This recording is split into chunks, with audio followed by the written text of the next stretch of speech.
So I'll be showing you how to take scrolling screenshots on your Galaxy Z Flip 7.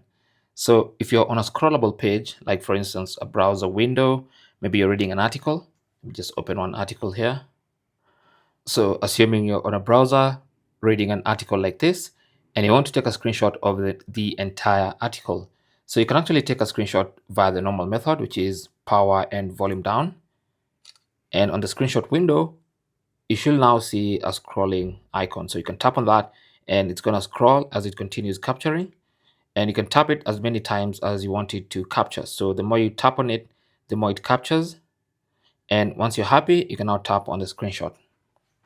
And then let's open using the gallery and see what that looks like. There you go. So there is our scrolling screenshot.